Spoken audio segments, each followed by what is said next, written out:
Geometric curves इस तरह के फंक्शन से हासिल होते हैं जिसमें कि हम यूं कह सकते हैं जो हमारा इंडिपेंडेंट वेरिएबल है x, ठीक है, इसकी पावर जो है वो कांस्टेंट हो। यानी इसको मैं यूं लिखता हूं कि y is equal to a times x और इसकी पावर b। तो इस किस्म का जो फंक्शन है हमें ज्योमेट्रिक कर्व्स इससे हासिल होते हैं। और इसमें मतलब अगर हम सीक्वेंस के हवाले से देखें तो एक कॉमन रेशियो हमें मिल रही होती है। जैसे एक सीक्वेंस में बनाता हूँ ज्योमेट्रिक प्रोग्रेशन के जिसमें 2 है, फिर 4 है, ठीक है, फिर 8 है, फिर 16 है, तो इसे हम कहते हैं कि ये एक ज्योमेट्रिक प्रोग्रेशन है। अब इस किस्म की जो फंक्शंस हैं इसका रियल लाइफ में कहाँ पे इस्तेमाल हो सकता है। जैसे मैं अगर बात करूं मतलब हमारे पास जो बायोलॉजी की फील्ड है, ठीक है, जैसे मैं बैक्टीरिया की जो है ग्रोथ के हवाले से बात कर रहा हूँ, ठीक है, तो उनकी रैपिड ग्रोथ होती है, तेजी से बढ़ रहे होते हैं, ठीक है, वो हम इस फंक्शन से उसको रिलेट कर सकते हैं। या हम जो है वो बैंकिंग में जब हम इंस्टॉलमेंट्स के हवाले से बात कर रहे होते हैं, ठीक है, डिफरेंट मतलब इंटरेस्ट के हवाले से कि अगर इस हिसाब से एक इंस्टॉलमेंट देंगे तो अगली इंस्टॉलमेंट उससे डबल होगी, मतलब इंटरेस्ट रेट को हम जिस तरह भी एडजस्ट कर रहे होते हैं उसमें, ठीक है। तो ये मतलब आप देख सकते हैं कि रियल लाइफ में जो ज्योमेट्रिक कर्व्स हैं वो हमारे इस्तेमाल हो रहे होते हैं। अब एक रियल लाइफ की सिचुएशन यहाँ मैं डिस्कस करता हूँ आपसे, ठीक है, जिसमें कि हमें कर्व फिट करना है जो कि ज्योमेट्रिक कर्व है, ठीक है। इस फंक्शन की अगर फॉर्मेशन देखें तो ये ज्योमेट्रिक कर्व को रिप्रेजेंट कर रहा है, ठीक है। और डेटा जो हमने यहाँ से हासिल किया है वो क्या रिप्रेजेंट कर रहा है जी, unit cost in dollars of producing certain electronic components and the number of units produced, ठीक है। यानी इलेक्ट्रॉनिक कंपोनेंट्स जो हैं वो प्रोड्यूस हुए हैं, ठीक है, और फिर उसी हिसाब से जो उसके ऊपर कॉस्ट आई है यूनिट कॉस्ट इन डॉलर्स वो भी गिवन है हमें, ठीक है। अगर आप देखें तो लॉट साइज यहाँ पर लिखा हुआ है, इसको मैं एक्स वेरिएबल से जाहिर कर रहा हूँ जो कि मेरा इंडिपेंडेंट वेरिएबल है, जबकि डिपेंडेंट वेरिएबल या रैंडम वेरिएबल जो है यूनिट जो कॉस्ट जो रिप्रेजेंट कर रही है वाई को वो यहाँ पर गिवन है हमारे पास, ठीक है। अब हमने इस डेटा को यूज करना है और इस कर्व को मतलब जो है इस पे इसको फिट करना है इस डेटा पे, ठीक है। इसके लिए सबसे पहले चूंकि ये हमारे पास जो फंक्शन सॉरी जो ये हमारे पास फंक्शन गिवन है गिवन, ठीक है, वो क्या है जी कि y is equal to a times x power b है, ठीक है। कांस्टेंट जो है वो वेरिएबल की पावर में है। इसको यहाँ से हटाने के लिए हम लॉगरिथम का सहारा लेंगे। हम दोनों तरफ लॉग कॉमन लॉगरिथम ले रहे हैं, यानी ऐसा लॉग जिसकी बेस हम रखते हैं 10, ठीक है। यहाँ पे हम लिखेंगे log of a times x power b। और अब यहाँ पे हम थर्ड लॉ ऑफ लॉगरिथम को अप्लाई कर लेते हैं, बल्कि पहले फर्स्ट लॉ ऑफ लॉगरिथम के जो प्रोडक्ट है ऑफ नंबर्स उसको सम ऑफ लॉगरिथम ऑफ नंबर्स में तब्दील कर लेते हैं हम, ठीक है, और फिर थर्ड लॉ ऑफ लॉगरिथम यहाँ पे लगा लेते हैं। तो ये log of a plus b जो है जो पावर है वेरिएबल की शुरू में आ जाएगी log ऑफ x, ठीक है जी। अब हम इस तरह से सपोज कर लेते हैं कि जो हमारे पास log ऑफ a है बल्कि log ऑफ y जो है एक न्यू वेरिएबल y प्राइम से मैं इसको जाहिर कर रहा हूँ, ठीक है। यहाँ मैं अब इसकी जगह लिख दूंगा y प्राइम, चलें इस साइड पे लिखते हैं, यह आ गया y प्राइम, ठीक है। जबकि log ऑफ a जो है इसको मैं a कह रहा हूँ कांस्टेंट प्लस b टाइम्स जो log ऑफ x है इसको मैं x प्राइम कह रहा हूँ, ठीक है, न्यू वेरिएबल से रिप्रेजेंट कर रहा हूँ। तो ये इस तरह से मेरे पास ये जो एक इक्वेशन है ये एक लीनियर इक्वेशन में तब्दील हो गई है, ठीक है। और अब इस लीनियर इक्वेशन में अगर आप देखें तो हमारे पास दो वेरिएबल हैं, एक y प्राइम है और एक है x प्राइम, ठीक है।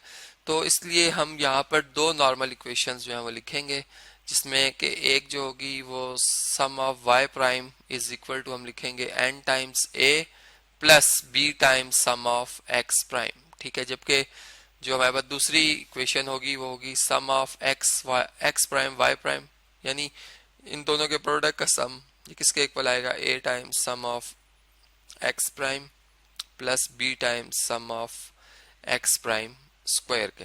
अब इनकी वैल्यूज जो हैं वो चूंकि इस पर दर्ज करने के लिए हमें टेबल रिक्वायर है, ठीक है, चूंकि हमें y प्राइम की तमाम वैल्यूज का सम चाहिए, x प्राइम की तमाम वैल्यूज का सम चाहिए, जो कि मैंने ऑलरेडी कैलकुलेट कर रखी है। यहाँ पे अगर आप देखें तो ये तमाम वैल्यूज सम की जो है वो सबसे लास्ट रो में शो हो रही हैं, ठीक है। ये x प्राइम की तमाम वैल्यूज हैं, चूंकि x की वैल्यूज ये गिवन थी हमें जो 1 2 3 4 5 6 है, तो इसी हिसाब से इनका लॉगरिथम लिया है मैंने। फिर y की वैल्यूज का भी लॉगरिथम लिया है, इससे y प्राइम का है उनका सम भी शो हो रहा है, फिर इन दोनों के प्रोडक्ट का सम है ये, और ये x प्राइम का स्क्वायर की जो भी वैल्यूज आ रही है उनके सम का ये आंसर है। ठीक है, तो इस तरह से तमाम वैल्यूज जब पुट करेंगे हम, मैं यहाँ से इन दोनों इक्वेशंस को कॉपी कर लेता हूँ। ठीक है, और जब इनकी वैल्यूज को हम इसमें लिखेंगे तो उससे जो रिजल्ट में इक्वेशंस हासिल होंगी, अब मैं वो आपसे यहाँ स्क्रीन पे शेयर कर देता हूँ कि वो हमारे पास क्या आएंगी। ठीक है, सम ऑफ y प्राइम जो हमारे पास आ रहा है वो है हमारे पास 4.313133। ठीक है, ये इक्वल टू किसके होगा, अब देखें यहाँ पर n टाइम्स a है, n हमारे पास 6 है, 6 टाइम a आ जाएगा, plus b as it is, चूंकि b की वैल्यू हमने कैलकुलेट करनी है, और यहाँ पर है सम ऑफ x प्राइम, तो x प्राइम का जो सम है हमारे पास वो 2.8574 है, ये हम लिख देंगे। ठीक है जी, इसे मैं इक्वेशन नंबर 2 कह देता हूँ।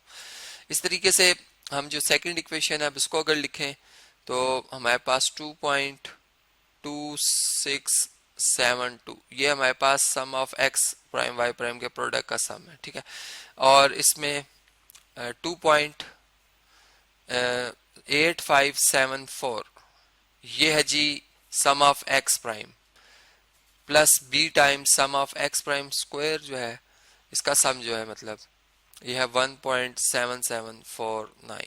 ठीक है जी, अब इन दोनों इक्वेशंस को आपने मतलब मैट्रिक्स मेथड से भी सॉल्व कर सकते हैं, क्रैमर रूल से भी सॉल्व कर सकते हैं। ठीक है, आप इनके कोफिशिएंट्स को एक जैसा बना लें। इसका मैं तरीका आपको बता देता हूं कि अगर आप a के कोफिशिएंट एक जैसे बनाना चाहते हैं तो जो a का कोफिशिएंट इक्वेशन 3 में है उसको 2 से मल्टीप्लाई कर दें, और जो इक्वेशन 2 में a का कोफिशिएंट है उसको 3 इक्वेशन से मल्टीप्लाई कर दें, और फिर इन दोनों को सब्ट्रैक्ट कर दें। ठीक है, यानी इस पूरी इक्वेशन को 6 से मल्टीप्लाई करना होगा आपने, और इस पूरी इक्वेशन को आपने 2.8574 से मल्टीप्लाई करना होगा। ठीक है, तो इसके बाद मल्टीप्लाई करने के बाद a के कोफिशिएंट बराबर होंगे, सब्ट्रैक्ट करने से हमें b की वैल्यू मिल सकती है, और फिर b की वैल्यू को इस इक्वेशन में दर्ज करके आप a की वैल्यू निकाल सकते हैं। तो इस तरह से हमारे पास जो मतलब जो वैल्यूज आएंगी स्मॉल a की, चूंकि स्मॉल a जो है बेसिकली अगर आप यहाँ पे देखें तो लॉग ऑफ a जो है स्मॉल a वो a के इक्वल, जब a की वैल्यू आएगी आप इसका एंटी लॉग लेंगे तो स्मॉल a की वैल्यू आपको मिलेगी anti log of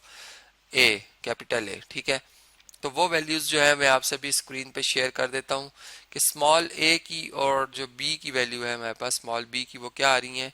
small a की वैल्यू आएगी आपके पास 2.978। ठीक है, जबकि जो स्मॉल b है इसकी वैल्यू आपके पास आएंगी 0.5144।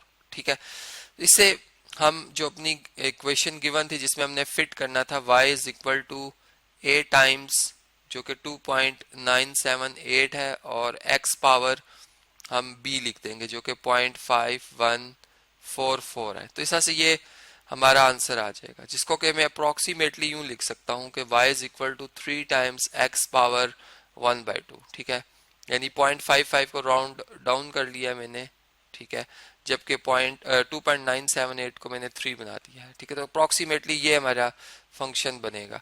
ठीक है जी, अब हमने इस पे चूंकि प्रिडिक्ट करना था, एस्टिमेट करना था unit cost for the lot of 400 components. ठीक है, तो x की वैल्यू हम 400 पुट करके अब यहाँ पे y की जो वैल्यू है वो देखते हैं कि हमारे पास कितनी आती है। आप भी इसे कैलकुलेट करें, मैं भी यहाँ पर इसकी वैल्यू जो है वो फाइंड आउट करके आपको शेयर करता हूँ।